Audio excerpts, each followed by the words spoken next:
Hi, everyone, and welcome to the latest monologue coming from Berlin. And today I'd like to talk about colonialism because for two reasons. I'm at a conference here to commemorate 140 years since the original Berlin Conference, which purported to divide Africa amongst various European powers.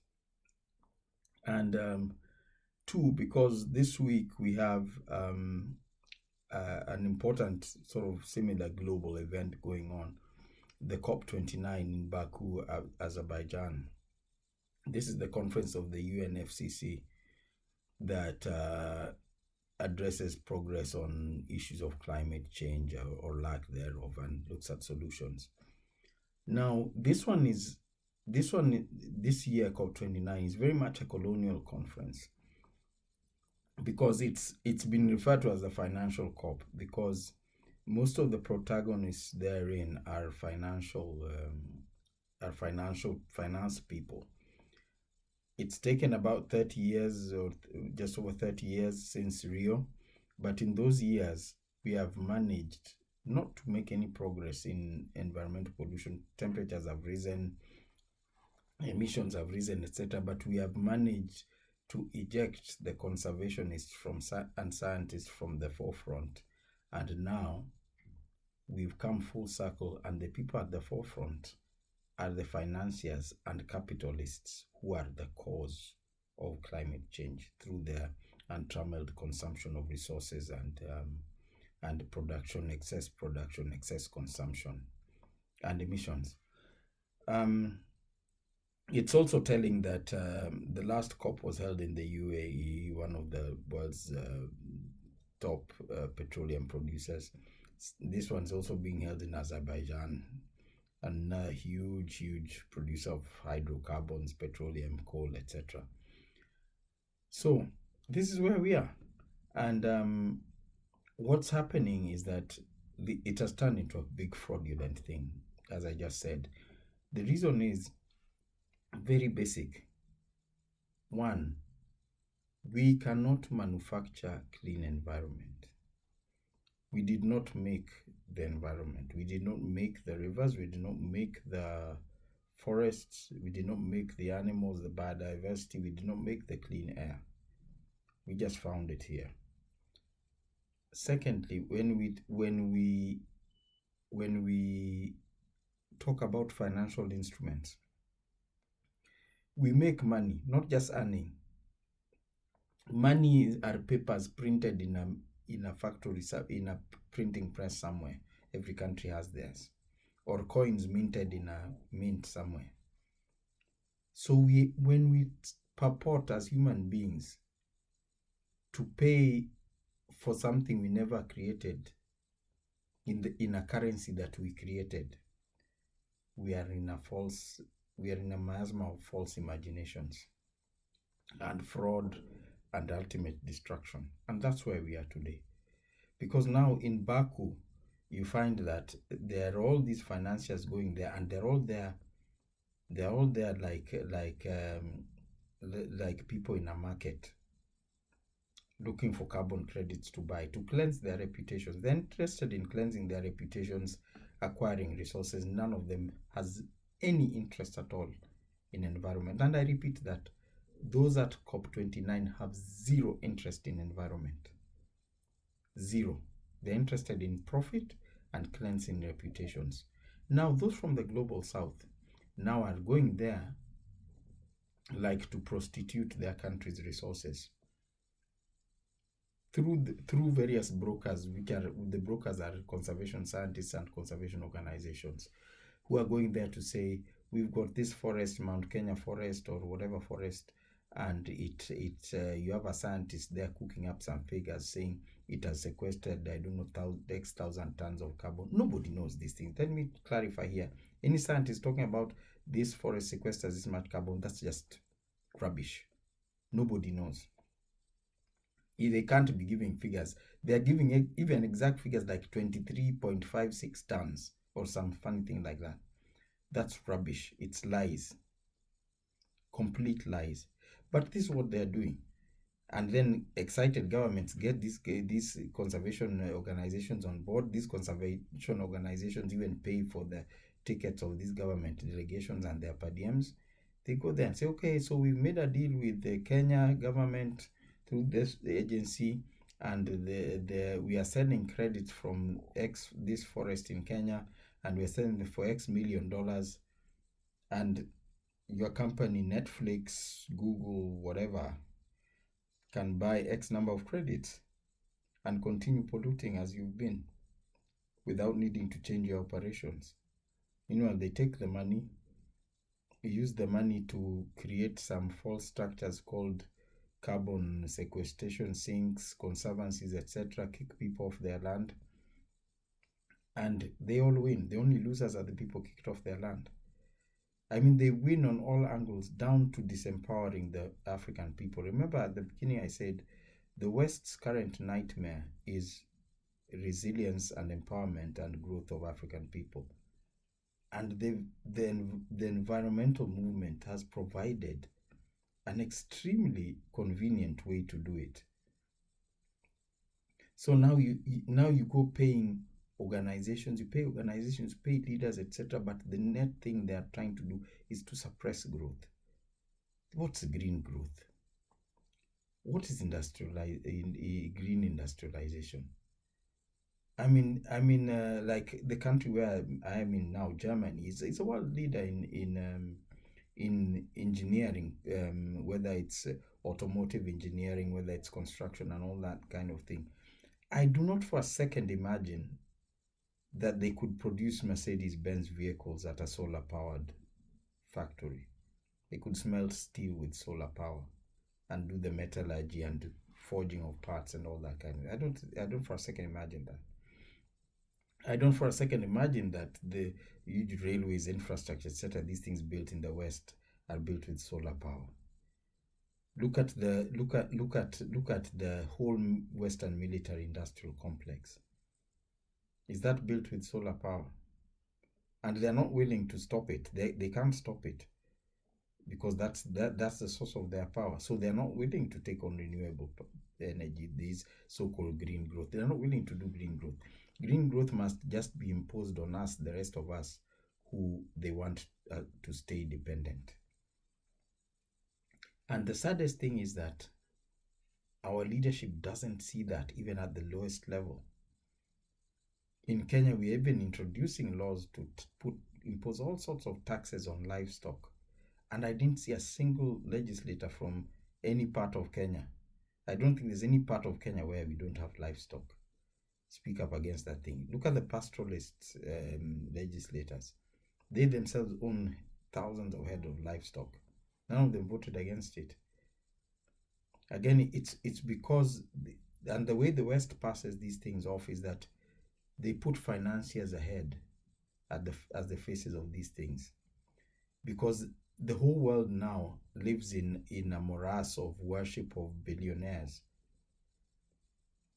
So when they want to do something, you send Bill Gates to Kenya to say it. Kenya will not only listen to him, but even give him immunity from prosecution. Hopefully in advance of his doing something wrong. I mean, I say hopefully because I hope he hasn't already done whatever it is he's being given immunity for. But that shows you how it works. That shows you how it works. And that's why we must join the dots. I said in my previous monologue, we must join the dots, because right now there's a new form of colonialism happening. We are losing land left, right, and center. There is no free lunch. And you must ask yourself, how or why are the millions and millions of dollars being given to expand the conservancy movement? I mean, it's even what's their part of it, if not what I've just said? Why are they giving millions of dollars for nothing? It's free money. And I think that's why it's so seductive. Everyone wants a piece of this free money. This fund for this, funds for that, funds for that, funds for that. And what are they actually doing other than disempowering people? Tourism is not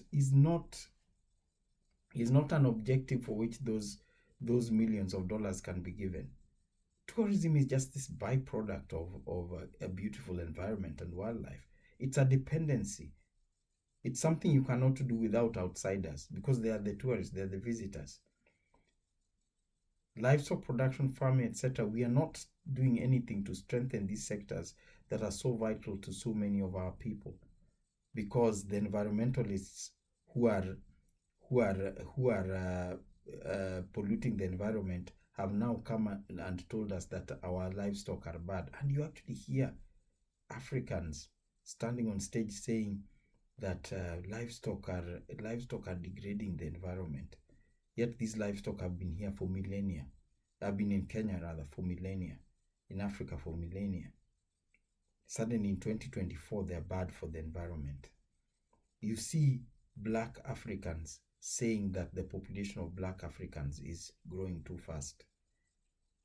You don't realize that that large pool of creative, strong and healthy people is what is our greatest resource. It's what terrifies Western capital. I don't know how many of us watched during the COVID pandemic, when everybody in the world thought Bill Gates was the cleverest man. He was being interviewed everywhere and he's saying, yeah, we have to do studies to find out why so many people are not dying in Africa, not dying. This shows how Western capital worries and has nightmares over the resilience of African people. So we need to set our standards on how we are going to take care of our environment for the good of our people. The benefit to the world is an added byproduct which we welcome, but it must be done for the good of our people. We cannot do something in Kenya to benefit a factory or a polluter somewhere in California. That is cognitive dissonance. But right now there's so much money backing this. The Baku, Azerbaijan is full of African delegations going there, hanging on every word and seduced by the thought of billions or even trillions. I've even had mention of trillions of dollars in so-called climate reparations. This shows that how illiterate so many people are. Illiterate in not that they can't read, but they won't read. If you read history, you will know that there was a terrible genocide, over 10 million people killed in Congo during Leopold's rule. Many thousands killed in Tanzania during the German colonialism, when Karl Peters was in charge of Tanzania. So many thousand killed in Togo, West Africa by Luderites. The British in Kenya killed and displaced so many in Kenya and various other colonies in Africa.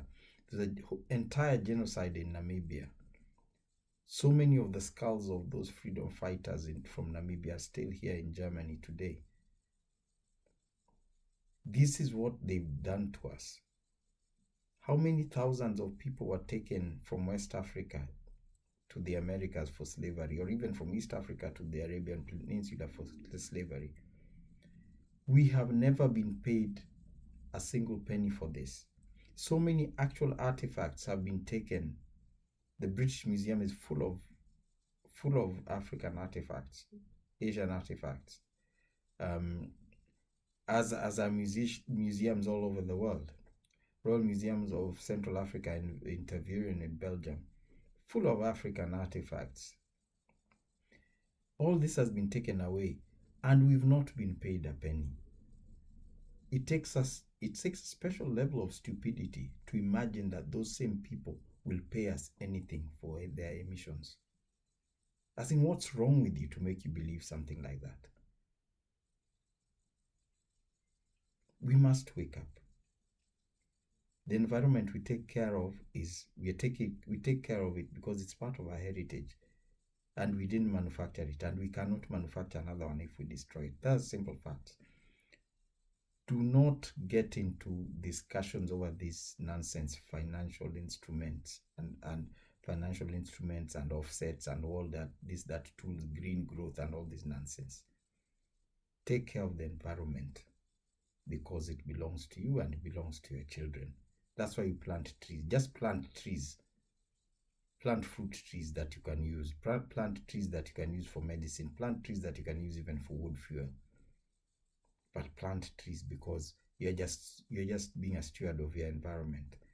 Anybody bringing any discussions about financial instruments is a liar and a fraudster.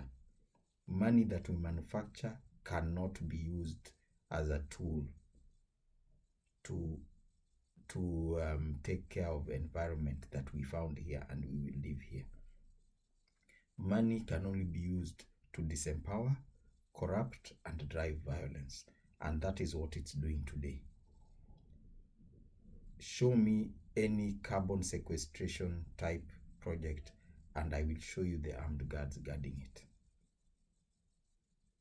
Show me any ethnic community conflict point in Kenya and I will show you the conservancy where the nearby conservancy where they don't have access to resources. And just look at the map of Kenya and overlay with the flashpoints of so-called banditry and communal violence.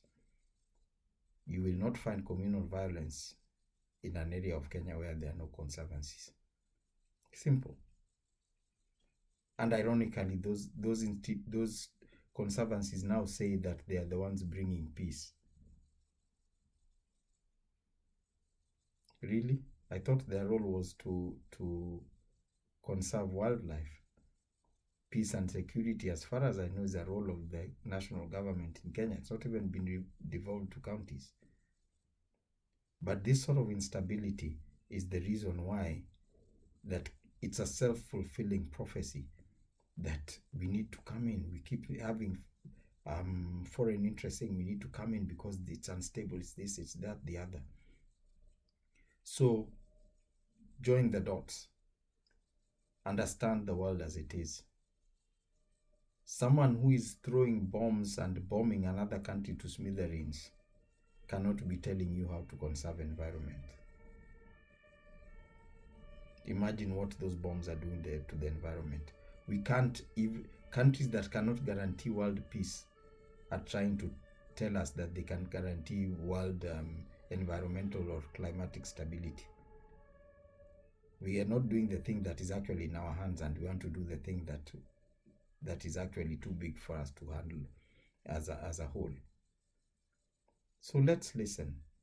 Let's listen to ourselves. And when and it's important that Kenyans understand this, or people all over the world understand this. A scientist is meant to develop and help you do better. Any scientist who comes and tells you that what's been happening here for 1,000 years suddenly is bad and we need to change it now because he went to another country and got instructions and a grant from there to change it, that's a liar. And if they dispute with you, you can quote me, that's a liar. And scientists, we need to do our part in improving our lot. In history, if you look at the great things done by scientists, you will be humbled to imagine that you're also one. But in recent days, what great thing has been done by scientists? In fact, all bad things done to mankind have a scientist backing it with a publication in a refereed journal. So let's push back colonialism. Everybody, not just scientists. Let's all work against colonialism.